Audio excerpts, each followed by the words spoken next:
আসসালামু আলাইকুম রহমতুল্লাহ। কেমন আছো সবাই? আশা করি অনেক ভালো আছো।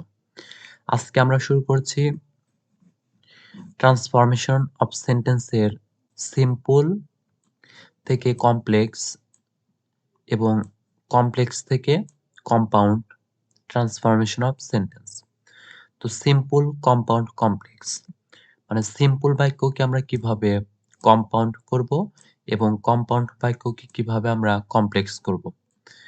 তো সেই সিম্পল, কম্পাউন্ড, কমপ্লেক্স এই ট্রান্সফরমেশন অফ সেন্টেন্সের আজকে হচ্ছে লেকচার 1। আর আমরা প্রতিদিন একটা করে রুল শিখবো যাতে আমরা প্রতিদিনে প্র্যাকটিস করে সেটা ধরে রাখতে পারি। ট্রান্সফরমেশন অফ সেন্টেন্সের সিম্পল, কমপ্লেক্স এবং কম্পাউন্ড এটা কিন্তু খুবই গুরুত্বপূর্ণ বিষয়।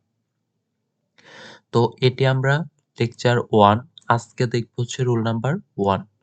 তো আমরা প্রতিদিনই একটা করে রুল দেখব আর সেটা হচ্ছে ধারাবাহিকভাবে আমরা ক্লাসগুলো ইউটিউবে দিয়ে যাব।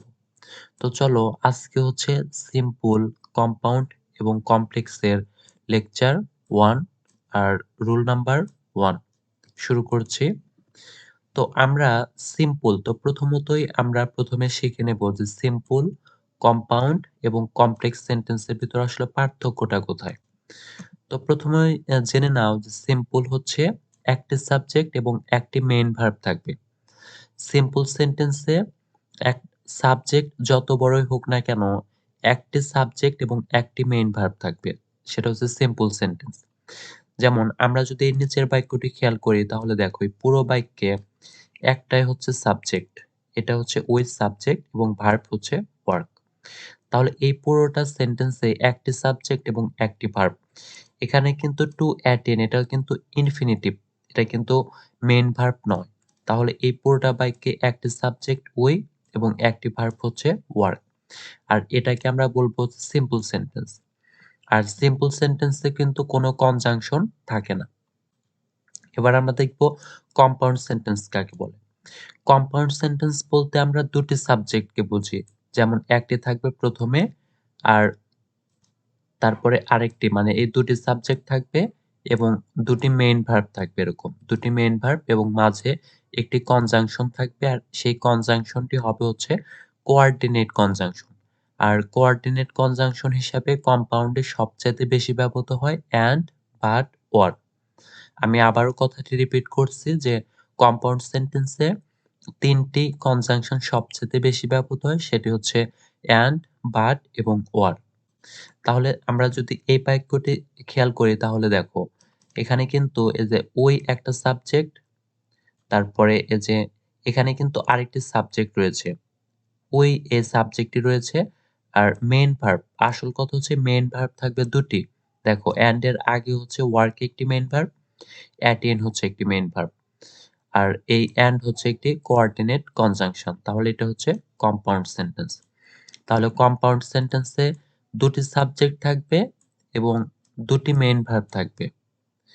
আর মাঝখানে হচ্ছে এই দুটি সেন্টেন্সকে যুক্ত করবে একটি কনজাংশন, আর সেটা হবে হচ্ছে কোঅর্ডিনেট কনজাংশন। তো কমপ্লেক্স সেন্টেন্সেও সাবজেক্ট এবং একটি মেইন ভার্ব থাকবে, মানে দুই পাশে দুটি সাবজেক্ট এবং দুটি মেইন ভার্ব থাকবে। আর মাঝখানে হচ্ছে সাবঅর্ডিনেট কনজাংশন, যেমন so that, that, unless, if, who, which, এগুলো হচ্ছে কমপ্লেক্স সেন্টেন্স ব্যবহৃত হবে। আসল কথা হচ্ছে অ্যান্ড, বাট, অর এই তিনটি কনজাংশন ছাড়া আর যে কোনো কনজাংশনই ব্যবহৃত হোক না কেন সেটি হচ্ছে কমপ্লেক্স সেন্টেন্স। যেমন এখানে দেখো কনজাংশন হিসাবে সো দ্যাট বসেছে, তাহলে এটা হচ্ছে কমপ্লেক্স। তো আমরা এবার দেখবো হচ্ছে আমরা সিম্পল, কম্পাউন্ড এবং কমপ্লেক্স তিনটি বাক্য জেনে নিলাম। তো এবার আমরা রুল নাম্বার 1 আলোচনা করব। যেমন সিম্পল সেন্টেন্সে যদি ইনফিনিটিভ যুক্ত বাক্য থাকে, সিম্পল সেন্টেন্সে যেমন এই যে এটা হচ্ছে সিম্পল, এই সিম্পল সেন্টেন্সে যদি কখনো এই এরকম ইনফিনিটিভ মানে টু প্লাস ভার্ব অন দেখতে পাও, সে সিম্পল সেন্টেন্সকে আমরা কম্পাউন্ড করব এই স্ট্রাকচার অনুযায়ী এবং কমপ্লেক্স করব এই স্ট্রাকচার অনুযায়ী। আর সব সময় কিন্তু আমাদের এই যে পরিবর্তনের জায়গাগুলো মনে রাখতে হবে যে আসলে ইনফিনিটিভ থাকলে কম্পাউন্ডে কি আনতে হয়, কমপ্লেক্সে কি আনতে হয়। এই পরিবর্তনের জায়গাগুলো কিন্তু আমাদের মনে রাখতে হবে। সিম্পল সেন্টেন্সে ইনফিনিটিভ থাকলে আমরা কম্পাউন্ডে অ্যান্ড আনবো এবং কমপ্লেক্সে সো দ্যাট আনবো কনজাংশন হিসাবে। তাহলে সিম্পল সেন্টেন্সে ইনফিনিটিভ যুক্ত বাক্যকে আমরা কম্পাউন্ড করতে আমরা প্রথমকার সাবজেক্ট ভার্ব থেকে আনবো, তারপরে হচ্ছে কনজাংশন হিসাবে অ্যান্ড আনবো এবং অ্যান্ড এর পরে আমরা সাবজেক্ট এবং ভার্ব আনবো। যেমন দেখো, we work hard to attain success in our life. এটা হচ্ছে সিম্পল সেন্টেন্স। দেখো, ইনফিনিটিভ যুক্ত সিম্পল সেন্টেন্স। তো এই বাক্যকে আমরা এই স্ট্রাকচারের মাধ্যমে কম্পাউন্ড করব। যেমন প্রথমত আমরা কম্পাউন্ডের সাবজেক্ট এবং ভার্ব আনবো। যেমন এই যে উই ওয়ার্ক হার্ড, আমরা উই ওয়ার্ক হার্ড আনলাম সাবজেক্ট ভার্ব। তাহলে ইনফিনিটিভ যুক্ত সিম্পল সেন্টেন্সকে অ্যান্ড দ্বারা অ্যান্ড আনতে হয়। তাহলে আমরা এই যে কনজাংশন হিসেবে অ্যান্ড আনলাম। তারপরে আমরা সাবজেক্ট আনতে হবে, ভার্ব আনতে হবে। এখানে আমরা মনে রাখবো যে কম্পাউন্ড সেন্টেন্সে পরবর্তীতে সাবজেক্ট মানে বেশিরভাগই ব্যবহৃত হয় না ভার্ব একই হলে।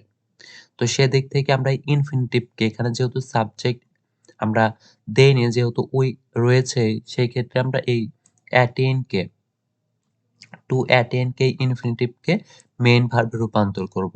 আর যা আছে তাই, success in our life, success in our life. তাহলে আমরা এই বাক্যকে আমরা অ্যান্ড দ্বারা যুক্ত করে কম্পাউন্ড সেন্টেন্স করলাম। তারপর কমপ্লেক্স সেন্টেন্স। আর ইনফিনিটিভ যুক্ত সিম্পল সেন্টেন্সকে কমপ্লেক্স করতে সাবজেক্ট ভার্ব, তারপরে হচ্ছে কনজাংশন হিসেবে আমরা আনবো সো দ্যাট। এটা কিন্তু আমাদের মনে রাখতে হবে যে ইনফিনিটিভ যুক্ত বাক্যকে কম্পাউন্ড করতে অ্যান্ড ব্যবহৃত হয় এবং infinitive to plus verb on যুক্ত সিম্পল সেন্টেন্সকে কমপ্লেক্স করতে সো দ্যাট ব্যবহৃত হয় এবং সো দ্যাট এর পরে আমাদেরকে সাবজেক্ট, তারপরে ক্যান, কুড, তারপর ভার্ব আনতে হবে।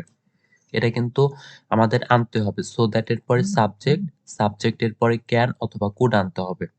যেমন আমরা যদি এই সিম্পল সেন্টেন্সকে উই ওয়ার্ক হার্ড কমপ্লেক্স আমরা সাবজেক্ট এবং ভার্ব আনলাম, তারপরে আমরা এই ইনফিনিটিভ এর পরিবর্তে কি আনবো, সো দ্যাট কনজাংশন। তারপরে আমাদের কি আনতে হবে, সাবজেক্ট। দেখো এখানে সাবজেক্ট কিন্তু উই, তাহলে উই আনলাম। তারপরে ক্যান অথবা কুড আনতে হবে, আমরা আনলাম ক্যান। আর ক্যান অথবা কুড এখানে কি করবে, এই আগের ভার্বটা যদি হয় প্রেজেন্ট তাহলে আমরা আনবো ক্যান, আর এই ভার্বটা যদি হয় পাস্ট তাহলে আমরা কুড আনবো। তাহলে দেখো, উই ওয়ার্ক, ওয়ার্ক হচ্ছে প্রেজেন্ট, তাহলে আমরা আনবো হচ্ছে ক্যান। তারপরে এই যে অ্যাটেইন, এই ইনফিনিটিভকে আমরা মানে মেইন ভার্বে রূপান্তর করব অ্যাটেইন। তারপরে যা আছে তাই, success in our life, success in our life. তো এখানে আমাদের সরাসরি মনে রাখতে হবে যে টু প্লাস ভার্ব অন যুক্ত সিম্পল সেন্টেন্সকে কম্পাউন্ড করতে আমরা অ্যান্ড আনবো এবং দুই পাশে আমরা সাবজেক্ট এবং মেইন ভার্ব করব। আর এই ইনফিনিটিভ যুক্ত সিম্পল সেন্টেন্সকে কমপ্লেক্স করতে দুই পাশে সাবজেক্ট ভার্ব এবং মাঝে হচ্ছে সো দ্যাট, তারপরে ক্যান অথবা কুড। তো তোমরা এখান থেকে কমপ্লেক্স মানে কম্পাউন্ড অ্যান্ড যুক্ত কম্পাউন্ড সেন্টেন্সকে আবার কমপ্লেক্স করতে কি আনতে হয় এগুলো কিন্তু অবশ্যই তোমরা এই পরিবর্তনের জায়গাগুলো লক্ষ্য করবে। তো তোমরা অবশ্যই এগুলো খাতায় তুলে প্র্যাকটিস করবে, তাহলে তোমরা ভালোভাবে বুঝতে পারবে। তো আজকে আমরা এখানে শেষ করছি, আর পরবর্তীতে আনবো হচ্ছে লেকচার 2। তো ততক্ষণ পর্যন্ত তোমরা সবাই ভালো থাকো।